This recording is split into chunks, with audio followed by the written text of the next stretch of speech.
Bueno, pena esan bukaeran, partidu gogokin etorri irazteko, gure aukera genduzken bigarren gelditzeko, baidalegi partidu arraro txamarra zala guretzako, zai, bueno, 3 jokalari zigortuta genduzken, beste bat zigorrean gertu eta hori ezin izan dugu batea, azkenen partidu garrantzitsu izan, baina badakigu danok hurrengo astetik aurrera hasten dela garrantzitsuna, eta zentzu hortan ez dugu arrisku hartu nahi izan, eta partiduen ikusten nahi kontrolpen eduki duela, partidu gehienen, nagusi izan geha, baloian nagusi izan geha, sakontasun gutxikin, baina kornertan da minekin eginen. Eta hortxe eduki du, pena hori, gola jaso duela, lehenengo gola korner huts baten pixkat erretxazen, golan sartu dugu. Eta gero saiatu da pixkat aldaketak da pixkat estutzen, partidu buelta eman dio, gaina bigarna sartu duen justo beste zelaien padura gola sartu eta bigarrengo posizion geren. Baina zelairetik atea eta kasi gola sartu dugu eta minutu bate iraundu bigarren postun da, egizan pena horrekin goatz. Zati beste zelaiko emaitza eman zaigu eta ezken ezin izan dugu puntuik atea eta pena horrekin, baina ja gogoz ja hurrengo gazten atorrenak egin. Gero beraiek ez zuten ezer jokatzen, askatasun horrekin jokatu du eta guk egizan, baita zoriontzekoa 3 jokalari jugunieko debuten du. Eta baita ere Eneko Rulen jolastu zela eta Albaro ere jolastu du, eta zoriontzekoa beraiei, klubei, azkenen jokalarik erritmo aldetiz eta prestatuta etorri die, eta kluben lana da, Kasterin lana da juguniekoa eta zoriontzekoa, jokalarik ze maila eman duen, eta bintzit horrekin guztua eta baxaz. Egizan nasmen handi onda pixkat aste honetan horrekin, guri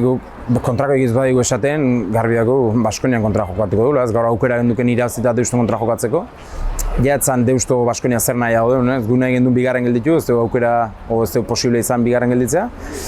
Baskonian kontra jokatuko du hurrengo astean, aldaketeik ez badu bintzet, ez dugula uste, eta hori ondo aldan hobenena prestatu eta lehenengo partidu aurpeiz behitzea. Ondo ez, Gamizek hasieratik debutatu gabe zegoen, gukin jai da entrenatzen, batzutan, eta esan, ikusi du ez jokolari oso fine da, jokui jarraipena handi ematen diona, hola difentzi markatzen nahi da jogenietan, ez. Eta guztua bere partidukin, ez. Monrealeko pena da 3 gol jaso ditula, baina partidu txukun egin du, errelazio oso onakin jokun, taldeekin. Eta Albaro ja gehiago da gurekin, Eneko Ruke minutu batzu jokauta zeon, daukitu minutuke minen du, eta azkeneko minututan bintzet jokatzeko aukera edukidu baita Enekok, Kastrok, eta zentzortan, lehen esan deten bezala, pozik kluben garaipen badalako zentzortan, ez. Sobre todo amargo por el resultado, ¿no? Al final era un partido extraño, que veníamos con 3 sancionados, con jugadores apercibidos que no hemos arriesgado, hemos hecho alguna variación y demás, sabiendo de la importancia de hoy, porque teníamos posibilidades de quedar segundos, pero no dependíamos de nosotros, y de la importancia sobre todo de lo que nos viene a partir de la semana que viene, ¿no? Entonces, gestionando eso yo creo que hemos sido superiores en el partido, hemos tenido que controlar el partido totalmente, apenas se nos han acercado en la primera parte y nosotros alguna ocasión ya hemos tenido y nada, esa pena que luego se ha abierto un poco todo con un error un poco defensivo en un córner, aunque hayan metido buen gol. Y nada, luego hemos apretado un poco con los cambios, hemos podido adelantarnos, según nos hemos adelantado ha metido el Padura el gol en Umbe y nada, nos ha durado 2 minutos esa segunda posición, hemos encajado el gol nada más a cara de centro y nada, y luego otro gol y nos vamos con esa pena de no poder alcanzar eso que queríamos estas últimas jornadas después de que en el Vitoria nos quitase el segundo puesto, ¿no? Sí, todo se abre más, los equipos tienen más necesidades, en este caso el Pasea no directamente, pero sí el Padura en el otro campo, que un punto le valía para salvarse y entonces sabemos de eso, no hemos podido controlar esa transición más que nada después de meter un gol tan importante que suelen ser después de los goles, pues encajado un gol dando muchas facilidades, pero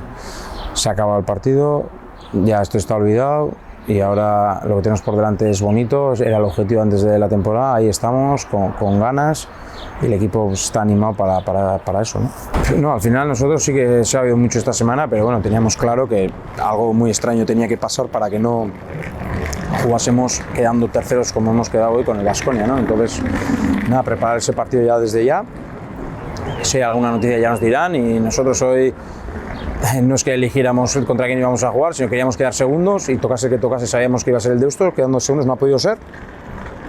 quedando terceros es el Baskonia y nada, a Artundoa que iremos con todo para poner de cara o encarar un poco la eliminatoria. Pues es es un triunfo entre comillas del club, ¿no? Al final son jugadores que llevan muchos años en el club, que están bien trabajados. Hoy hemos visto lo preparados que están para venir, y eso es trabajo desde la dirección deportiva hasta Castre, que está con ellos este año y los tiene muy enchufados la temporada que están haciendo. Y bueno, Gámez, que ha salido de inicio, eran sus primeros minutos, lo vemos y lo está demostrando en su equipo, lo fino que es jugando, la continuidad que da y la participación que ha tenido, ¿no? Monre también ha estado muy bien con la relación con el juego, y luego pues Enekoru ha tenido buenas fases y hemos podido hacer debutar también a Eneco, aunque hayan sido pocos minutos, y bueno, eso es un premio un poco al trabajo del club, ¿no?